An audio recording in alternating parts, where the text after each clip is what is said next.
Hello everyone, this is the third part in the service catalog series. If you haven't checked out my first two videos, please click on the top right corner and you will be redirected to the service catalog playlist. And before I forget, if you're liking my content, please subscribe to my channel and don't forget to hit that like button. So today's agenda would be catalog UI policy, catalog client scripts, and we'll see a demo to create both of them. First of all, the catalog UI policies, these are similar to what we have seen in the native forms. If you haven't checked out that video, the link is in the description and on the top right corner as well. So as I said, these are similar to the native forms. So these control the behavior of the catalog item when presented to the users. So instead of making fields mandatory, read-only or visible, it helps you to make variables on the form mandatory, read-only or visible.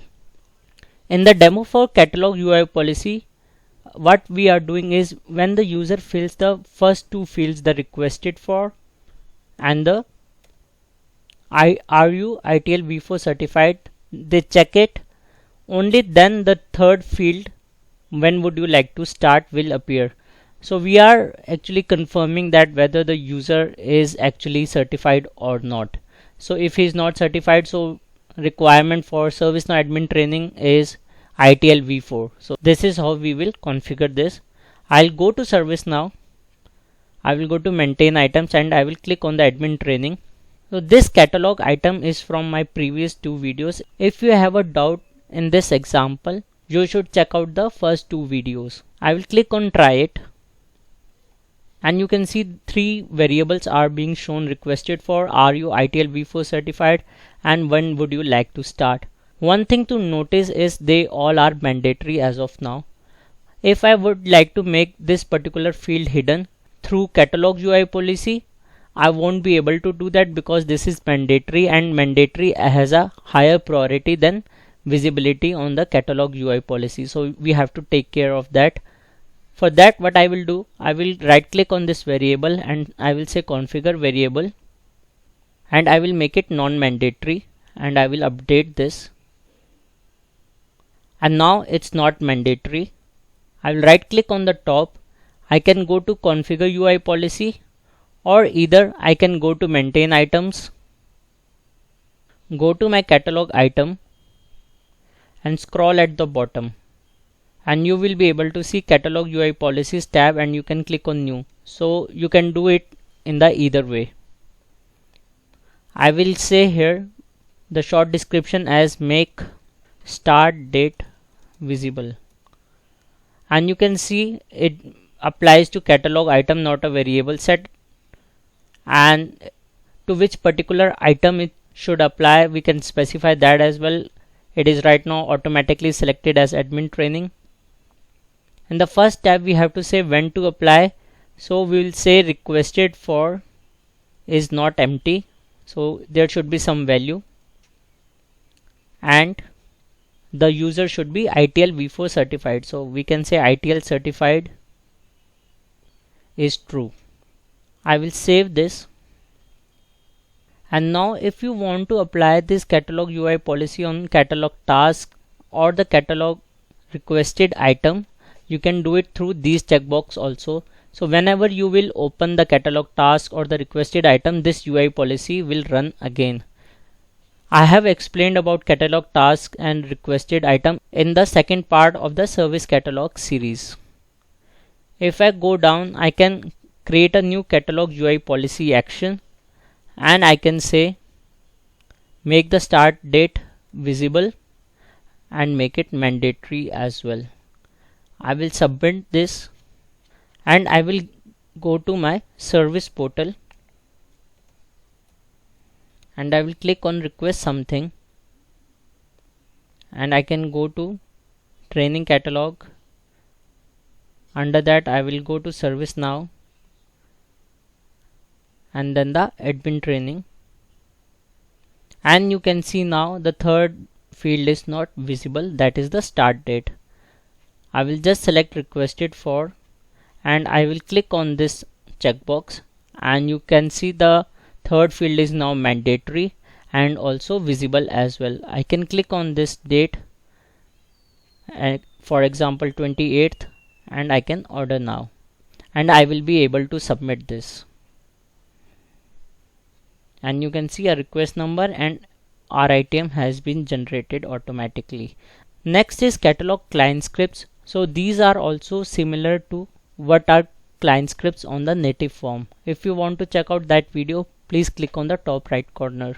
So we use catalog client scripts to control the behavior of catalog items when presented to the users, pretty much similar to UI policies, but as the name suggests, we can do scripting in this as well. And if something cannot be done through UI policies, it should be done through client scripts. So the preferred way of doing is through UI policies, and if you need some scripting, you can use catalog client scripts. So there are 3 types of catalog client scripts and not 4 like we have in the native form. First one is the onload. When the form is loading, you want to run some of your client scripts, you can do it at that time. On change is when you actually change the value of a field, it should run at that point of time. And on submit, when you are trying to actually submit the form, you want to put on some validation to check the form values again, you can use the on submit. I have made a detailed video of all these 3 on my channel. Please check out those videos whenever you have time. And the fourth one, which is available on the native client script on cell edit, it's not available in catalog client scripts because we do not have any list to show here. So in the demo, what we will do, we'll be choosing a start date and we will put a validation that the start date should not be in the past, means you cannot start the training in the past, or it should not be in the next 2 days. For example, if today is Thursday, it should not be on Friday or Saturday. They can start it from Sunday. For that, let's quickly go to ServiceNow. I've already written some code. I will go to my catalog item again and I will scroll to the bottom and you can see catalog client scripts along with catalog UI policy. And I have created a client script and it is being applied to desktop as well as service portal.